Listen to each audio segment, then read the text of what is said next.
I remember this story because it's the one my dad liked the best, which makes sense because it's very like, the joke is that I hate my wife, guys. Bitches be crazy. But then in the story, he's got a lot of wives in the story, but there's like one who's not like the other girls. And yeah, that's basically this. It is about a butterfly, but it's mostly about this dude and his wives. The butterfly that stamped. This, O my best beloved, is a story, a new and wonderful story, a story quite different from the other stories, a story about the most wise sovereign Solomon bin Daud, Solomon, the son of David. There are 355 stories about Solomon bin Daud, but this is not one of them. It is not the story of the lapwing who found the water, or the hoopoe who shaded Solomon bin Daud from the heat. It is not the story of the glass pavement, or the ruby with the crooked hole, or the gold bars of Balkis. It is the story of the butterfly that stamped. Now attend all over again, and listen. Suleiman bin Daud was wise. He understood what the beasts said, what the birds said, what the fishes said, and what the insects said. He understood what the rocks said deep under the earth when they bowed in towards each other and groaned, and he understood what the trees said when they rustled in the middle of the morning. He understood everything, from the bishop on the bench to the hyssop on the wall, and Balkis, his head queen, the most beautiful Queen Balkis, was nearly as wise as he was. Suleiman bin Daud was strong. Upon the third finger of the right hand he wore a ring. When he turned it once, afrits and jinns came out of the earth to do whatever he told them. When he turned it twice, fairies came down from the sky to do whatever he told them. And when he turned it 3 times, the very great angel Azrael of the sword came dressed as a water carrier and told him the news of the 3 worlds, above, below, and here. And yet Suleiman bin Daud was not proud. He very seldom showed off, and when he did, he was sorry for it. Once he tried to feed all the animals in all the world in one day, but when the food was ready, an animal came out of the deep sea and ate it up in 3 mouthfuls. Suleiman bin Daud was very surprised and said, "Oh, animal, who are you?" And the animal said, "O king, live forever. I am the smallest of 30,000 brothers, and our home is at the bottom of the sea. We heard that you are going to feed all the animals in all the world, and my brothers sent me to ask when dinner would be ready." Suleiman bin Daud was more surprised than ever and said, "Oh, animal, you have eaten all the dinner that I made ready for all the animals in the world." And the animal said, "O king, live forever. But do you really call that a dinner? Where I come from, we each eat twice as much as that between meals." Then Suleiman bin Daud fell flat on his face and said, "Oh, animal, I gave that dinner to show what a great and rich king I was, and not because I really wanted to be kind to the animals. Now I am ashamed, and it serves me right." Suleiman bin Daud was a really truly wise man, best beloved. After that, he never forgot that it was silly to show off. And now, the real part of the story begins. He married ever so many wives. He married 999 wives, besides the most beautiful Balkis, and they all lived in a great golden palace in the middle of a lovely garden with fountains. He didn't really want 999 wives, but in those days everybody married ever so many wives, and of course the king had to marry ever so many more just to show that he was the king. Some of the wives were nice, but some were simply horrid, and the horrid ones quarrelled with the nice ones and made them horrid too, and then they would all quarrel with Suleiman bin Daud, and that was horrid for him.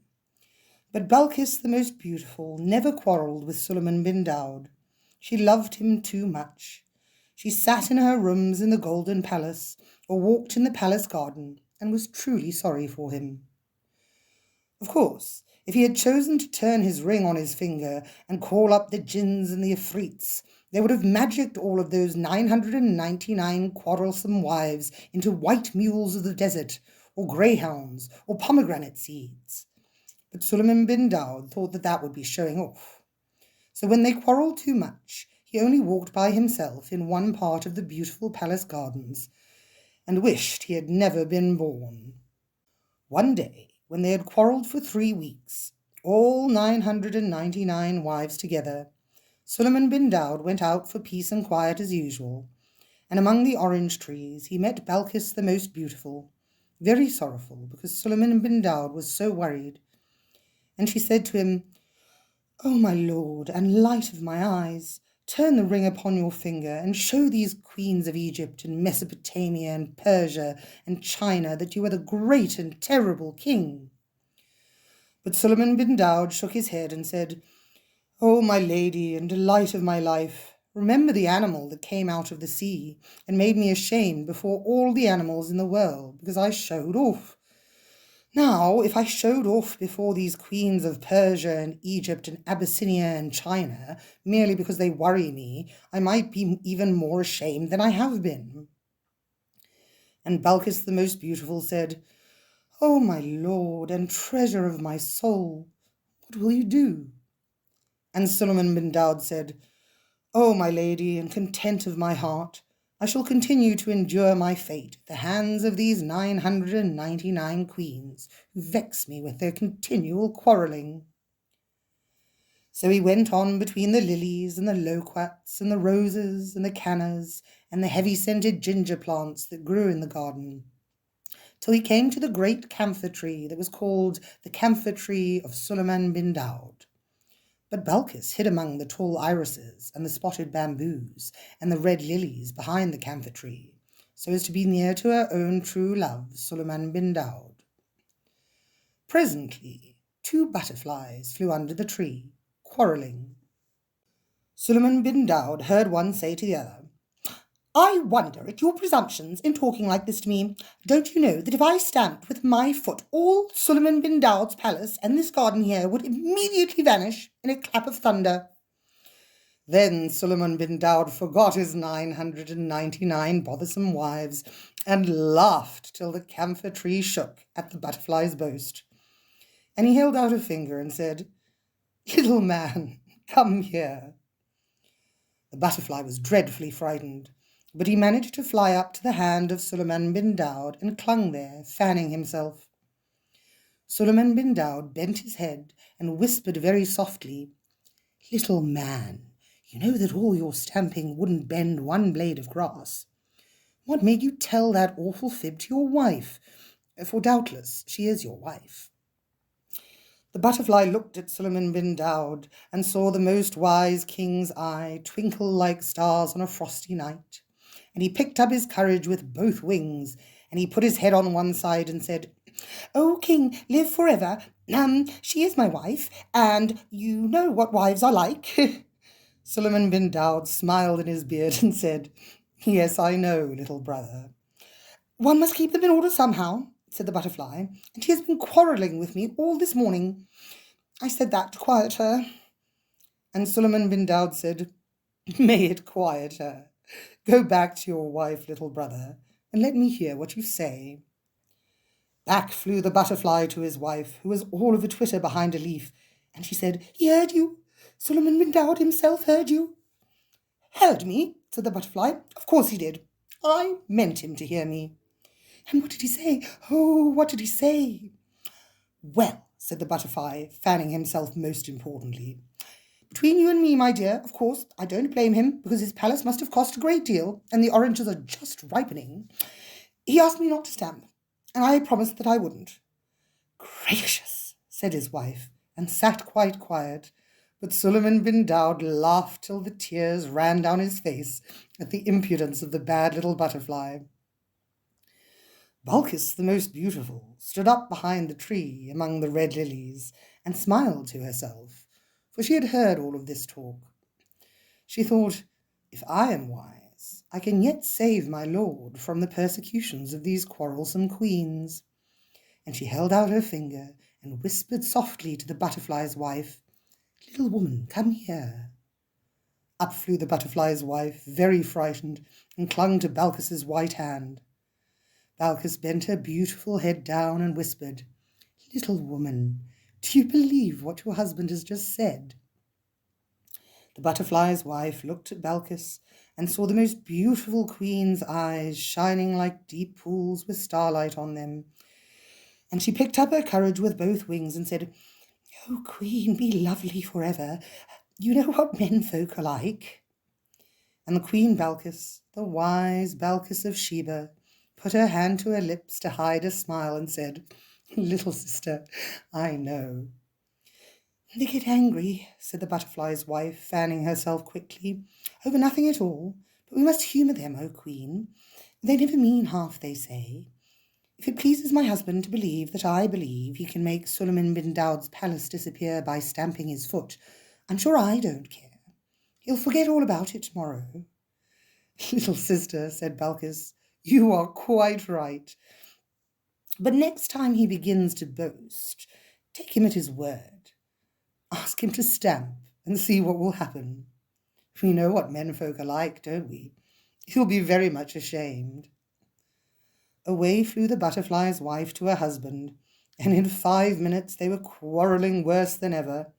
"Remember," said the butterfly, "remember what I could do if I stamped my foot." "I don't believe you one bit," said the butterfly's wife. "I should very much like to see it done. Suppose you stamp now." "I promised Suleiman bin Daud that I wouldn't," said the butterfly, "and I don't want to break my promise." "It wouldn't matter if you did," said his wife. "You couldn't bend a blade of grass with your stamping. I dare you to do it," she said. "Stamp, stamp, stamp." Suleiman bin Daud, sitting under the camphor tree, heard every word of this, and he laughed as he had never laughed in his life before. He forgot all about his queens. He forgot all about the animal that came out of the sea. He forgot about showing off. He just laughed with joy, and Balkis, on the other side of the tree, smiled because her own true love was so joyful. Presently the butterfly, very hot and puffy, came whirling back under the shadow of the camphor tree and said to Suleiman, "She wants me to stamp. She wants to see what will happen. Oh, Suleiman bin Daud, you know I can't do it, and now she'll never believe a word I say. She'll laugh at me till the end of my days." "No, little brother," said Suleiman bin Daud, "she will never laugh at you again." And he turned the ring on his finger, just for the little butterfly's sake, not for the sake of showing off. And lo and behold, 4 huge jinns came out of the earth. "Slaves," said Suleiman bin Daud, "when this gentleman on my finger," for that is where the impudent butterfly was sitting, "stamps his left front forefoot, you will make my palace and these gardens disappear in a clap of thunder. When he stamps again, you will bring them back, carefully. Now, little brother," he said, "go back to your wife and stamp all you've a mind to." Away flew the butterfly to his wife, who was crying, "I dare you to do it! I dare you to do it! Stamp, stamp now, stamp!" Balkis saw the 4 vast jinns stoop down to the 4 corners of the gardens, with the palace in the middle, and she clapped her hands softly and said, "At last, Suleiman bin Daud will do for the sake of a butterfly what he ought to have done long ago for his own sake, and the quarrelsome queens will be frightened." Then the butterfly stamped. The jinns jerked the palace and the gardens 1,000 miles into the air. There was the most awful thunderclap, and everything grew inky black. The butterfly's wife fluttered about in the dark, crying, "Oh, I'll be good. I'm so sorry I spoke. Only bring the gardens back, my dear darling husband, and I'll never contradict again." The butterfly was nearly as frightened as his wife, and Suleiman bin Daud laughed so much that it was several minutes before he found breath enough to whisper to the butterfly, "Stamp again, little brother. Give me back my palace, most great magician." "Yes, give him back his palace," said the butterfly's wife, still flying about in the dark like a moth. "Give him back his palace, and don't let's have any more horrid magic." "Well, my dear," said the butterfly, as bravely as he could, "you see what your nagging has led to. Of course, it doesn't make any difference to me. I'm used to this kind of thing. But as a favour to you and to Suleiman bin Daud, I don't mind putting things right." So he stamped once more, And that instant the gins let down the palace and the gardens without even a bump. The sun shone on the dark green orange leaves, the fountains played among the pink Egyptian lilies, the birds went on singing, and the butterfly's wife lay on her side under the camphor tree, waggling her wings and panting, "Oh, I'll be good, I'll be good." Suleiman bin Daud could hardly speak for laughing. He leaned back all weak and hiccupy, and shook his finger at the butterfly and said, "Oh, great wizard, what is the sense of returning to me my palace, if at the same time you slay me with mirth?" Then came a terrible noise, for all the 999 queens ran out of the palace, shrieking and shouting and calling for their babies. They hurried down the great marble steps below the fountain, 100 abreast, and the most wise Balkis went stately forward to meet them and said, "What is your trouble, O queens?" They stood on the marble steps 100 abreast and shouted, "What is our trouble? We were living peacefully in our golden palace, as is our custom, when upon a sudden the palace disappeared, and we were left sitting in a thick and noisome darkness, and it thundered, and jinns and afrits moved about in the darkness. That is our trouble, O head queen, and we are most extremely troubled on account of that trouble, for it was a troublesome trouble, unlike any trouble we have known." Then Balkis, the most beautiful queen, Suleiman bin Daud's very best beloved, queen that was of Sheba and Sable and the rivers of the gold in the south, from the desert of Zin to the towers of Zimbabwe, Balkis, almost as wise as the most wise Suleiman bin Daud himself, said, "Oh, it is nothing, O queens. A butterfly has made complaint against his wife because she quarrelled with him, and it has pleased our lord, Suleiman bin Daud, to teach her a lesson in low speaking and humbleness, for that is counted a virtue among the wives of the butterflies." Then up and spoke an Egyptian queen, the daughter of a pharaoh, and she said, "Our palace cannot be plucked up by the roots like a leek for the sake of a little insect. No, Suleiman bin Daud must be dead, and what we heard and saw was the earth thundering and darkening at the news." Then Balkis beckoned that bold queen without looking at her, and said to her and to the others, "Shh, come and see." They came down the marble steps, 100 abreast, and beneath the camphor tree, still weak with laughing, they saw the most wise king Suleiman bin Daud rocking back and forth with a butterfly on either hand, and they heard him say, "O wife of my brother in the air, remember after this, to please your husband in all things, lest he be provoked to stamp his foot yet again. For he has said that he is used to this magic, and he is most eminently a great magician, one who steals away the very palace of Suleiman bin Daud himself. Go in peace, little folk." And he kissed them on the wings, and they flew away. Then all the queens, except Balkis, the most beautiful and splendid Balkis, who stood apart smiling, fell flat on their faces, for they said, "If these things are done when a butterfly is displeased with his wife, what shall be done to us, who have vexed our king with our loud speaking and open quarrelling through many days?" Then they put their veils over their heads, and they put their hands over their mouths, and they tiptoed back to the palace, most mousy quiet. Then Balkis, the most beautiful and excellent Balkis, went forward through the red lilies into the shade of the camphor tree, and laid her hand upon Suleiman bin Daud's shoulder, and said, "O my lord and treasure of my soul, rejoice, for we have taught the queens of Egypt and Ethiopia and Abyssinia and Persia and India and China with a great and memorable teaching."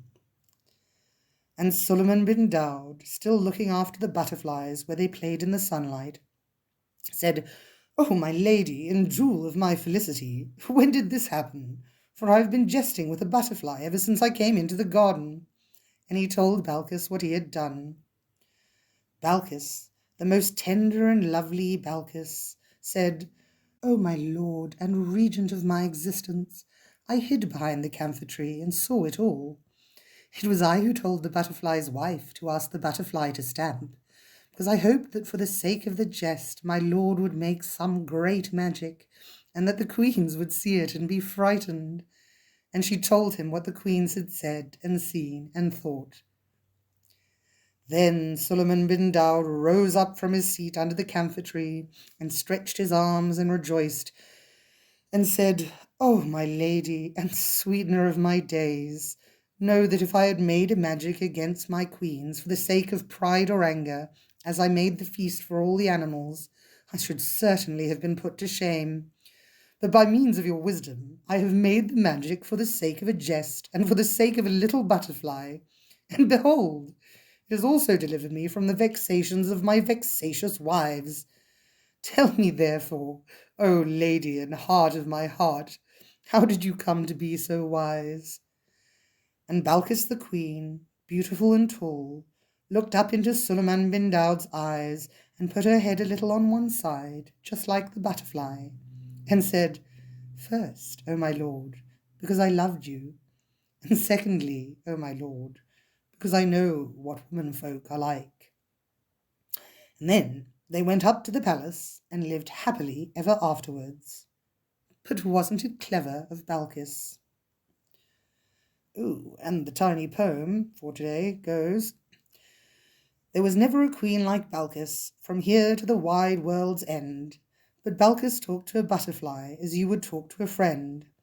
There was never a king like Solomon, not since the world began. But Solomon talked to a butterfly as a man would talk to a man. She was a queen of Sabia, and he was Asia's lord. But they both of them talked to butterflies when they took their walks abroad."